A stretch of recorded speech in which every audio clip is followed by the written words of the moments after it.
जय जगन्नाथ पिलाମାନେ ଆଜି ଆମର ଆଉ ଏକ ନୂତନ ଭିଡ଼ିଓକୁ ଆପଣମାନଙ୍କୁ ସ୍ୱାଗତ। ଆଜି ଆମେ ସାହୁଙ୍କ ଦ୍ୱାରା ରଚିତ ରାଜରାଣୀ ଉପାଖ୍ୟାନ ଏକାଙ୍କିକା ଆମେ ଆଲୋଚନା କରିବା। ତ ଏହି ନାଟକର ବିଷୟବସ୍ତୁକୁ ଆଲୋଚନା କରିବା ପୂର୍ବରୁ ପ୍ରଥମେ ଆମେ ଲେଖକଙ୍କ ପରିଚୟ ଜାଣିନେବା। ତ ନାରାୟଣ ସାହୁ 1955 ମସିହା ଅକ୍ଟୋବର 15 ତାରିଖରେ କେନ୍ଦ୍ରାପଡ଼ା ଜିଲ୍ଲା ବଗଡ଼ା ଅନ୍ତର୍ଗତ ଅରଡ଼ାସାହି ଗ୍ରାମରେ ଜନ୍ମଗ୍ରହଣ କରୁଛନ୍ତି। ତାଙ୍କର ପିତା ହେଉଛନ୍ତି ହରେକୃଷ୍ଣ ସାହୁ, ମାତା ହେଉଛନ୍ତି ମାଳତୀ ଦେବୀ। 2007 ମସିହାରେ ଓଡ଼ିଆ, ବଙ୍ଗଳା, ଅସମିଆ ଲୋକନାଟ୍ୟ ସନ୍ଦର୍ଭ ପ୍ରସ୍ତୁତ କରି ସେ ଉତ୍କଳ ବିଶ୍ୱବିଦ୍ୟାଳୟରୁ ଡିଲିଟ୍ ଉପାଧି ପ୍ରାପ୍ତ ହେଉଛନ୍ତି।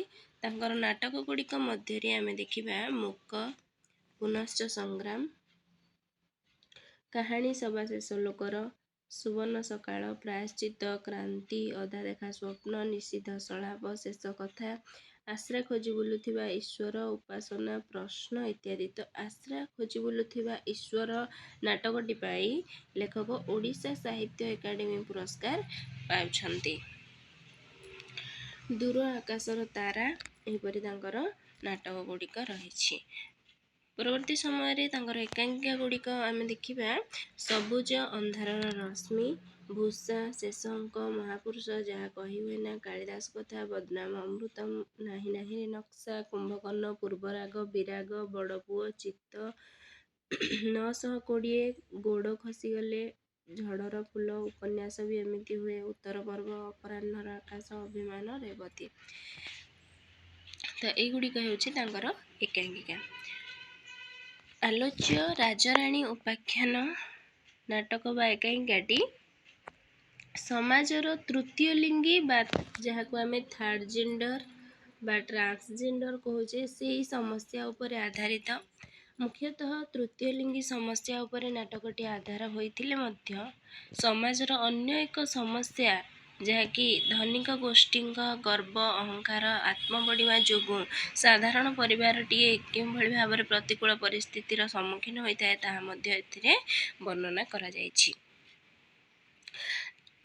ତ ମୁଖ୍ୟତଃ ଆମେ ଦେଖିବା ଯେଉଁ ତୃତୀୟ ଲିଙ୍ଗୀ ସମସ୍ୟା କଥା ଏଠାରେ କୁହାଯାଇଛି ଯେ ସେମାନେ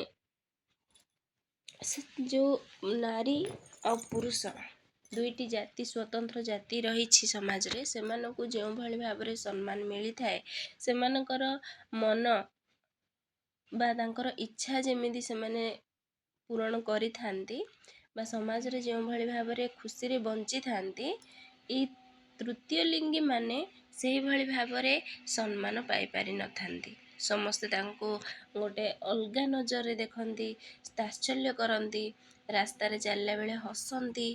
ତ ଏଇଭଳି ଭାବରେ ବିଭିନ୍ନ ପ୍ରକାର ସମସ୍ୟା ଦେଖିବା ପାଇଁ ମିଳିଥାଏ। ତା ସହିତ ତାଙ୍କର ମନ କଥା ବା ସେମାନେ କ'ଣ ଚାହୁଁଛନ୍ତି ସେଇଟା କେହି ବୁଝିବା ପାଇଁ ଚାହାନ୍ତି ନାହିଁ। ବିଶେଷ ଭାବରେ ଆମେ ଦେଖିବା ପରିବାର ଲୋକ ଭାବନ୍ତି ଯେ ତାଙ୍କ ପାଇଁ ସେଇ ପିଲାଟି ପାଇଁ ତାଙ୍କର ସେମାନେ ଅପମାନିତ ହେଉଛନ୍ତି, ସମାଜରେ ବାଟ ଚାଲି ପାରୁନାହାନ୍ତି, ମୁଣ୍ଡ ଟେକି ଚାଲି ପାରୁନାହାନ୍ତି। ଏଇଭଳି ଭାବରେ ଯେଉଁ ପରିବାର ଲୋକଙ୍କର ମନୋବୃତ୍ତି ରହିଛି ସେଇ କଥା ଏଠାରେ ନାଟ୍ୟକାର ଦର୍ଶାଇ ଦେଇଛନ୍ତି। ତ ଏଇଭଳି ମନୋବୃତ୍ତି ନ ରହିବା ଆବଶ୍ୟକ। ତା ସହିତ ସେମାନଙ୍କୁ ଉପଯୁକ୍ତ ସମ୍ମାନ ଦେବା ସହିତ ସେମାନଙ୍କର ଇଚ୍ଛାକୁ ସମ୍ମାନ ଦେବା, ସେମାନଙ୍କର ମାନେ ଯେମିତି ଗୋଟେ ନାରୀ ବା ପୁରୁଷଟିଏ ସ୍ୱତନ୍ତ୍ର ଭାବରେ ସେମାନେ ନିଜ ଅଧିକାରରେ ବଞ୍ଚିଥାନ୍ତି, ସେଇଭଳି ଭାବରେ ଏଇ ତୃତୀୟ ଲିଙ୍ଗୀ ମାନଙ୍କୁ ମଧ୍ୟ ବଞ୍ଚିବାର ସୁଯୋଗ ଦେବା ଦରକାର। ସେମାନଙ୍କର ମଧ୍ୟ ଅଧିକାର ଅଛି, ସେମାନେ ମଧ୍ୟ ଚାକିରିଟିଏ କରିପାରିବେ, ସେମାନେ ମଧ୍ୟ ବିବାହ କରିପାରିବେ, ସେମାନେ ପାଠ ପଢ଼ିପାରିବେ।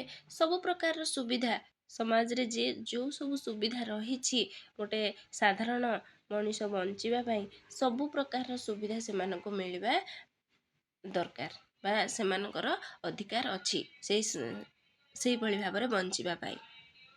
ନିଜ ଇଚ୍ଛା ମୁତାବକ ନିଜ ଅନୁସାରେ ସେମାନେ ବଞ୍ଚିବାର ଅଧିକାର ତାଙ୍କର ରହିଛି। ଏହି କଥାକୁ ନାଟକକାର ଏହି ନାଟକରେ ଦର୍ଶାଇଛନ୍ତି। ତ ପିଲାମାନେ ଏଥିରେ ଯେଉଁ ତୃତୀୟ ଲିଙ୍ଗୀ ଚରିତ୍ର ଯିଏ ହେଉଛନ୍ତି ସେ ହେଉଛନ୍ତି ଋତୁ, ଯିଏକି ନବୀନ ପଟ୍ଟନାୟକଙ୍କର ପୁଅ ସିଏ ତାଙ୍କ ନାଁ ହେଉଛି ଋତୁରାଜ, ଯିଏକି ନିଜକୁ ଋତୁରାଣୀ ନାମରେ ପରିଚିତ କରିବା ପାଇଁ ଚାହିଁଛନ୍ତି। ସେ ଗୋଟେ ପୁରୁଷ ବେଶୀ ନାରୀ। ତ ସେ ବାପାଙ୍କୁ ଏଇ ନବୀନ ପଟ୍ଟନାୟକ ତାଙ୍କର ସମାଜରେ ତାଙ୍କର ମୁହଁ ସେ ଦେଖେଇ ପାରିବେନି। ଋତୁରାଜ ଏମିତି ଯଦି ଝିଅ ବେଶରେ ରହିବ ତାହେଲେ ତାଙ୍କୁ ଅପମାନ ଲାଗିବ। ସେଥିପାଇଁ ସେ ସବୁବେଳେ ପୁଅକୁ ଆକଟ କରୁଥିଲେ, ତାର ଇଚ୍ଛାକୁ ମାରି ଦେଉଥିଲେ। ତ ବାପାଙ୍କ ଭୟରେ ସେ ପୁରୁଷ ପୋଷାକ ପିନ୍ଧୁଥିଲେ, ମନ ଭିତରେ ସେ ଥିଲା କ'ଣ ନା ନାରୀର ଜିନିଷ ପ୍ରତି ବା ଲୁଗାଟିଏ ହଉ, ଡ୍ରେସ୍ଟିଏ ହଉ, ସ୍ତ୍ରୀ ପୋଷାକ ପ୍ରତି, ନାରୀ ପୋଷାକ ପ୍ରତି ତାର ଆକର୍ଷଣ ରହିଥିଲା। ତ ଏଇ ଋତୁ ଭଲ ପାଉଥିଲା ବିଜୟକୁ, ଯିଏ ସ୍ତ୍ରୀହୀନା, ତାଙ୍କର ସ୍ତ୍ରୀ ନାହାନ୍ତି, ମରିଯାଇଛନ୍ତି। 2ଟି ପିଲା, ପୁଅ ଗୁଡୁ, ଝିଅ ହେଉଛି ସୋନୁ। ତ ସେ ଚାହିଁଛନ୍ତି ଯେ ମୁଁ ସିନା କେବେ ମା ହେଇପାରିବିନି, କିନ୍ତୁ ସେଇ ପିଲା 2ଟିର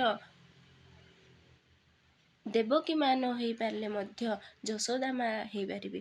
ଏଇଭଳି ମନୋଭାବ ରଖି ଋତୁ ବିଜୟକୁ ଭଲ ପାଇଛି। ତାଙ୍କ ପରିବାରକୁ ଆପଣେଇ ନେଇଛନ୍ତି, ତାଙ୍କ ସହିତ ରହିଛନ୍ତି। ବାପାଙ୍କର ଆକଟକୁ ସେ ମାନିପାରି ନାହାନ୍ତି।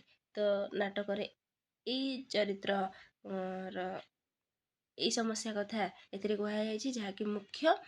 ପରବର୍ତ୍ତୀ ସମୟରେ ଏଇ ଯେଉଁ ବିଜୟ ତାଙ୍କର, ସେ ହେଉଛନ୍ତି ଜଣେ ଧନୀ ବ୍ୟକ୍ତି।